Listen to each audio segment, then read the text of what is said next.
Oke semua, masih di sini di channel YouTube Petri. Spesial kali ini cuma mau membahas perkembangan atom. Kalau Bu Petri tumpuk-tumpuk takutnya pusing ya. Penjelasannya banyak, materinya banyak. Jadi dibagi aja. Ini spesialnya perkembangan model atom. Pada perkembangan model atom di sini urutannya mulai dari menurut atom Dalton. Atom adalah bagian terkecil suatu unsur dengan postulat Daltonnya benda bulat pejal gitu. Kemudian lanjut ke model atom Thomson yang dikenal dengan teori roti kismis gitu kan. Ini kemudian berkembang ke model atom Rutherford. Di sini mulai ada bagian inti yaitu proton dan neutron, kemudian elektron berputar mengelilinginya. Ini mulai ada model atom Bohr yang mulai ada tingkatan energi dari kulit KLMN-nya, dan yang terakhir modern adalah model atom modern. Nih secara rinci Bu jelaskan. Model atom Dalton menyatakan atom adalah bagian terkecil dari suatu unsur yang tidak dapat dibagi lagi. Itu udah fix menurut Dalton. Atom-atom unsur sejenis mempunyai sifat yang sama, meliputi volume, bentuk maupun massa. Sebaiknya kalau atom itu tidak sejenis maka sifatnya berbeda. Contoh karbon dengan besi akan berbeda sifatnya karena beda atom. Nanti ya di sini dia menyatakan bahwa yang ketiga postulat Dalton, dalam reaksi kimia terjadi penggabungan atau pemisahan atom, dan yang postulat terakhir atom dapat bergabung dengan atom lain untuk membentuk suatu molekul dengan angka perbandingan bulat dan sederhana. Teori atom kedua yang dikenal dengan teori roti kismis. Kenapa teori roti kismis? Karena Thomson menggambarkan atom sebagai sebuah bola, ini bola ya, yang bermuatan gitu ya, positif, dan di dalamnya itu tersebar elektron. Elektronnya ini berenjel ini kan. Kalau kita sarapan pagi, makan ada roti, kismis itu kan berenjel gitu kan. Nah, makanya teori atom Thomson disebut dengan teori roti kismis. Gitu. Sementara perkembangan berikutnya menurut model atom Rutherford, dia menyatakan bagian inti dari atom ada yang namanya proton dan neutron, sementara elektron berada di luar inti atom, dia yang pecicilan gitu kan, muter-muter mengelilingi inti atom. Ini ya, nukleus ini artinya inti atom. Menurut Rutherford, satu, atom terdiri atas inti atom yang bermuatan positif dan dikelilingi oleh elektron-elektron yang bermuatan negatif, seperti model tata surya. Kalau kita lihat matahari di tengah, planet-planet mengelilinginya gitu kan, pada lintasan orbit. Ingat tata surya itu Rutherford. Kalau makan sarapan pagi, ngelihat kue ada kismis, ingat si Thomson gitu kata kuncinya. Kedua, secara keseluruhan atom bersifat netral karena jumlah muatan positif dan negatifnya sama.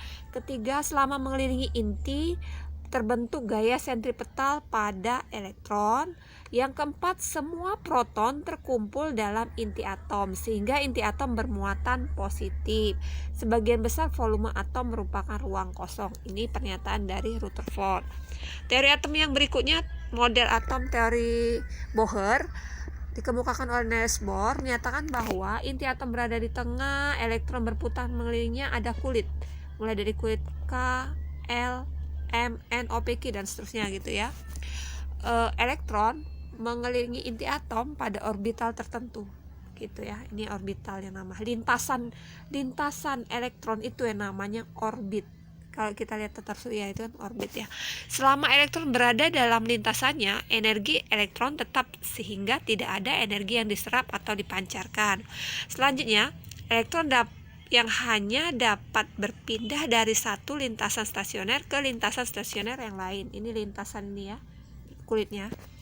Dan yang terakhir menyatakan lintasan stasioner dari elektron yang diperbolehkan memiliki momentum sudut kelipatan. Ini nanti lebih rinci-nya ada di ini ya, rumus tentang momentum sudut.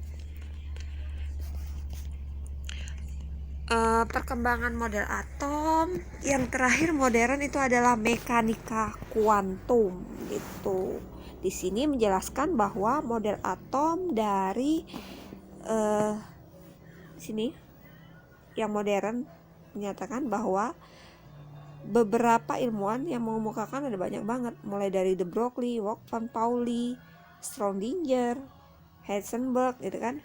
Menurut teori di sini dualisme, elektron di dalam atom dapat dipandang sebagai partikel dan elektron juga dapat merupakan gelombang. Ada teori ketidakpastian yang dikemukakan oleh Heisenberg menyatakan bahwa kedudukan dari kecepatan gerak elektron tidak dapat ditentukan secara pasti. Yang dapat ditentukan hanya kemungkinan terbesarnya atau probabilitas. Arti probabilitas itu kemungkinan. Nah, daerah ruang di sekitar inti dan kebolehjadian untuk mendapatkan elektron disebut dengan orbital. Tuh. Nah, dari kita mempelajari teori atom modern yang saat ini dikenal dengan mekanika kuantum, itulah memunculkan yang namanya konfigurasi elektron. Ibu ceritakan konfigurasi elektron itu artinya apa? Artinya susunan dari elektron dalam suatu atom. Jadi bagaimana elektron itu menyusun posisinya dalam suatu atom itu dinamakan konfigurasi elektron. Ada yang berdasarkan kulit KLMN, OPK terusnya. Ada yang berdasarkan subkulit SPDF gitu ya. Minggu lalu Ibu sudah menjelaskan yang berdasarkan subkulit. Ini yang kulit jadi sinkron dia ya. Melihat dari nomor kulitnya ini ya, yang aturan Aufbau ini segala macam ini masuk ke dalam masih konfigurasi elektron. Di sini ini kan mudah banget, kalau nomor atomnya 2 langsung konfigurasinya 1s2. Kalau nomor atomnya 9 unsurnya F misal 1s2 udah 2 tuh, 2s2 udah 4, 2p5 berakhir di 2p5. Maka yang huruf 1 ini K, yang 2 ini L. K-nya ada 2, L-nya ada 7 gitu ya. Oke, anggap aja intermezzo. Lanjut di sini. Oke, di sini ada yang namanya konfigurasi elektron dan elektron valensi. Apa itu elektron valensi? Artinya elektron yang berada di kulit terluar. Kulitnya ada kulit K, ada kulit L. Urutannya kulit itu kan K dulu, L, M, N. Kalau ini terakhirnya L, maka L ini elektron valensinya. Berapa elektron valensinya? Ya ada EV, ada 7. Ini namanya elektron valensi. Kalau inilah K, inilah elektron valensi. Jadi jumlahnya 2 kalau di sini elektron valensinya. Lihat dari pangkatnya. Kalau ini kan 2 tambah 5 jadi 7 dapat elektron valensinya. Nah, ini yang Ibu minta hafalkan minggu lalu. Boleh 1s2, 2s2, 2p6, 3s2, 3p6, 4s2, 3d10, 4p6, 5s2, terus muter ke sini 4d10, 5p6, 6s2, muter lagi ke sini 4f14, 5d 5d10, 6p6, 7s2. Itu cara alur maju. Nah, ada satu tips mengerjakan ini dengan cara alur mundur. Apa itu alur? Alur itu langkah-langkah yang dilalui gitu kan. Kayak kita melintasi satu kehidupan dari saat ini ke masa depan, itu namanya alur maju. Tapi kalau masa depan ke saat ini ke masa lampau, berarti itu alurnya mundur. Nah, Ibu kemarin pakai cara alur maju. Sekarang Ibu mau menerapkan dengan cara alur mundur gitu kan. Ibu ambil misal dari yang terakhir ini ke sini. Tadi kan rutenya maju ke sini ya. Sekarang Ibu mau mundur ke sini. Saat gitu ya. Jadi rutenya itu mundur.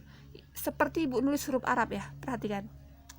S P D. Ini ya urutannya. S P D F. Lihat Ibu nulisnya. Ibu tulis lagi ya. Bisa paham?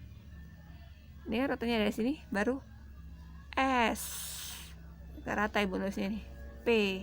Jadi urutannya SPDF, SPD, SP, SP, SPD, SS gitu nah urutannya. Di sini kan SPDF. Jadi urutannya sebenarnya kalau kita melihat berapa kali itu kan 8 S2 di sini. SPDF-nya 2 kali. Terus SPD 2 kali. Iramanya itu sudah SPD 2 kali, SP-nya 2 kali lagi, S 2 kali, selesai. Itu alur. Kalau bingung ini ibu tulis tadi kan SPDF sebenarnya 2 kali di sini kalau mau berakhir di 8 S2. SPDF, SPDF, SPD, SPD 2 kali. Terus apa?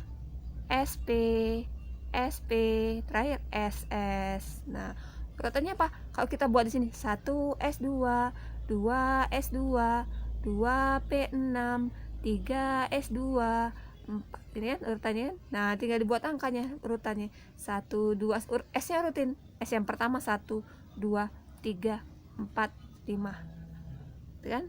Sampai berakhir di ini. Kalau yang tadi ibu buat 7 ini tadi kan, misalnya stop di 7 S2 dulu. Gitu kan. Jadi urutan S-nya ada 1 2 3 4 5 6 7 gitu. Jadi SPDF, SPD, SPD, SP, SP tumpang tindih buatnya ini. S yang di sini nggak kelihatan. Ini S yang nomor 1, ini S yang nomor 2, S nomor 3, S nomor 4, S nomor 5, S nomor 6, S nomor 7. Jadi kalian nulisnya rapi. Kalau ada tempat kosong ya di sini Bu buat urutan menghafal dari alur belakang. S P D F ya nak. Bu ulang lagi. S P D F. 2 kali Bu buat SPDF ya. Bu lanjutkan. S P D, stop ya. Baru sekali SPD. Bu tulis lagi SPD. S P D. Udah 2 kali Bu buat SPD. Sekarang Bu lagi. S P sekali ya. Sekali lagi ya. S P. Udah ya. Terus boleh lagi di sini. S S. Nah, setiap S pangkatnya 2, setiap P pangkatnya 6, D pangkatnya 10, F 14. Mulai ya. 1 pangkatnya 2. Kalau bingung buat dulu semua S-nya urutannya. 3 4 5 6 7 8. S-nya pangkatnya 2 semua. 2 2 2 2 2 2. Beres urusan S. Sekarang urusan P. P dimulai dari 2 2 3 4 5 6. Ini 6 enggak rapi banget tulisan ibunya di sini. Terus di sini 7. Dia dimulai dari 3. Tapi ingetin semua yang P tadi pangkatnya 6 ya. P itu pangkatnya 6. P itu pangkatnya 6. P itu pangkatnya 6. P itu pangkatnya 6. P itu pangkatnya 6. Semua yang D pangkatnya 10 dimulai dari 3 D10 tadi kan. Ingat di mana ada D. Ini D yang pertama, 3 di sini. 3 D10. Ini D yang kedua, 4 D10. Ini D yang ketiga, 5 D10. Ini D yang ke-6, 6 D10 ya. Oke. Jadi kalau rumusnya nomor atom sama dengan jumlah susah buat sigma ini aneh jumlah kan. Jumlah dari pangkatnya, pangkat huruf ya, pangkat huruf. Jadi kalau nomor atomnya 17, unsurnya Cl, jangan semua dibuat Cl ya. Cl ini karena nomor atom 17 di tabel periodik itu keluar. Boleh kamu buat X saja kalau bingung. Nah, pangkat ini berhenti di jumlah yang sama dengan 17 gitu. Kalau ibu berhenti di sini kan jumlah dia 18, ibu kasih kode nih sini Bu, jumlah dia 18. Jangan buat 18, stop di 17. Jadi 1 S2, 2S2, 2P6, 3S2. Stop, jangan 3P6, nanti jadi 18, berubah jadi 3P5. Oke.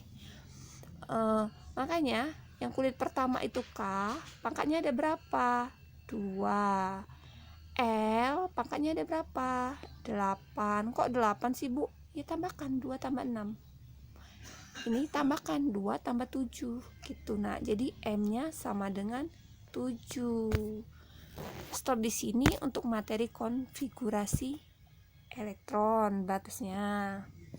Oke.